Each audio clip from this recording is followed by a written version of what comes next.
Hello, രാവിലെ ഡ്യൂട്ടിക്ക് പോകാൻ വേണ്ടിയിട്ട് എണീച്ചപ്പോൾ നല്ല ഇരുണ്ട ക്ലൈമറ്റ്.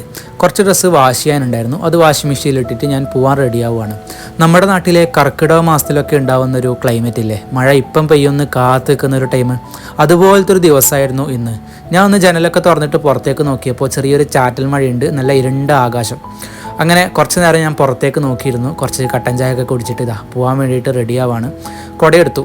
1-2 ദിവസമായി ജാക്കറ്റൊക്കെ ഇട്ടിട്ട്, കാരണം തണുപ്പ് കുറച്ച് കുറഞ്ഞിട്ടുണ്ടായിരുന്നു. ഇപ്പം മഴ പെയ്തുകൊണ്ട് വീണ്ടും തണുപ്പ് കൂടി. അങ്ങനെ ലൈറ്റൊക്കെ ഓഫാക്കി ഇനി പുറത്തേക്ക് ഇറങ്ങി. നമ്മൾ പണ്ട് സ്കൂളിലൊക്കെ പോകുന്ന ഒരു ടൈമില്ലേ, കുടയൊക്കെ എടുത്ത് സ്കൂൾ ബാഗൊക്കെ എടുത്തിട്ട് പോകുന്നൊരു ടൈം രാവിലെ, അതുപോലത്തെ ഒരു ഫീലായിരുന്നു. നമ്മുടെ വീട്ടുകാർ കൂടെ ഇല്ല എന്ന് മാത്രം. അങ്ങനെ ഞാൻ നടക്കാൻ തുടങ്ങി. ഇനി നേരെ റെയിൽവേ സ്റ്റേഷനിലേക്ക് നടക്കണം. ഞാൻ ജപ്പാനിലെത്തിയതിന് ശേഷം ഇവിടെ മഴ പെയ്യുന്നത് കാണുമ്പോൾ മനസ്സിന് ഭയങ്കര ഹാപ്പിനെസ് ആണ്. കാരണം ഓൾറെഡി ഇവിടെ ഭയങ്കര പീസ്ഫുൾ, നല്ല ആംബിയൻസ് ആണ്. അതിൻ്റെ കൂടെ ഇവിടെ മഴയും കൂടെ പെയ്ത് കഴിഞ്ഞാൽ മൈൻഡ് വല്ലാതെ റിലാക്സ് ആവും, കുറച്ചും കൂടിയും പീസ്ഫുൾ ആവും. അങ്ങനെ ഒരു ഫ്ലൈറ്റ് പോകുന്ന വ്യൂ ഒക്കെ കണ്ട് ഇങ്ങനെ നടക്കാണ്. അങ്ങനെ ഞാൻ പാലത്തിൻ്റെ അകത്തേക്ക് കയറി. ഇവിടെ വരുമ്പോഴേക്കും ഇവിടെ ഒരുപാട് പേര് അവരുടെ പെറ്റ്സിനെ ഇങ്ങനെ കൊണ്ട് നടത്തിക്കുന്നുണ്ട്. നല്ല ക്യൂട്ടാണ് കേട്ടോ ഇവരുടെ പെറ്റ്സിനൊക്കെ കാണാൻ വേണ്ടിയിട്ട്. അങ്ങനെ ഞാൻ എന്നെ സ്റ്റേഷനിലേക്ക് നടക്കണം. കുറച്ച് ലേറ്റായി, ഓടിപ്പോവാണ്. ആ ഒരു ഫസ്റ്റത്തെ ട്രെയിൻ എനിക്ക് മിസ്സായി.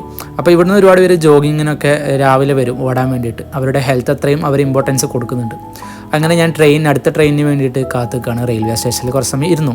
അതിനുശേഷം അടുത്ത ട്രെയിൻ വന്നു. ഞാൻ അകത്തേക്ക് കയറിയപ്പോൾ നല്ല തിരക്ക്, കാരണം ഞാൻ പോകുന്ന ട്രെയിനല്ല ഇത്. അങ്ങനെ കുറച്ച് അടുത്ത സ്റ്റോപ്പ് എത്തിയപ്പോൾ തിരക്കൊക്കെ കുറഞ്ഞു, സീറ്റ് കിട്ടി. അങ്ങനെ ഞാൻ ഷോപ്പിലെത്തിയപ്പോഴേക്കും ഇവിടെ നല്ല മഴയാണ്, ഇടിയും മിന്നലൊക്കെ ഉണ്ടായിരുന്നു. അപ്പോൾ അത്രയേ ഉള്ളൂ. എല്ലാവരും ഹാപ്പി ആയിട്ടിരിക്കുക. Okay, by.